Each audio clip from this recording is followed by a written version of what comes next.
তেওঁ আজি প্ৰায় এবছৰ হ'ল শাৰীৰিক অসুস্থতাত আছে, খোজ কাঢ়িবও ভালকৈ নোৱাৰে, কথা ক'বও ভালকৈ নোৱাৰে এতিয়ালৈকে, কিন্তু প্ৰগ্ৰেছ হৈছে।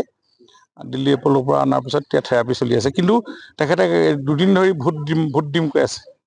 মই সেইকাৰণে যোৱাকালি গুৱাহাটীৰ পৰা আনি ভোটটো দিয়াইছোঁ। আৰু তেওঁ প্ৰতিবাৰে ভোট দিয়ে, 2টাকৈ নিৰ্বাচন, লোকসভা প্ৰতিটোৰে ভোট দিয়ে আৰু পোনপটীয়াকৈ মানে নিৰ্বাচনত জড়িত হৈ পৰা তেওঁৰ মনত সেইটো ভাৱ আছে। গতিকেলৈ আজি তেওঁ ভোট দি শান্তি পাইছে। গতিকে মই নিজেই লৈ আনি ভোটটো দিয়াই হুইল চেয়াৰতে হ'লোঁ। দিয়াৰ কাৰণে ময়ো সুখী হৈছোঁ যে গণতন্ত্ৰৰ কাৰণে এইটো এটা ভাল ছবি। মই ভাবোঁ যে তেওঁ শাৰীৰিক অসুস্থ হ'লেও এতিয়া দেশখনক কিমান ভাল পায় বা দলটোক কিমান ভাল পায় বা গণতান্ত্ৰিক ব্যৱস্থাটোক কিমান ভাল পায়, এই কথাটো এইটো সকলো নাৰীৰ কাৰণে এইটো উদাহৰণ হৈ পৰিব।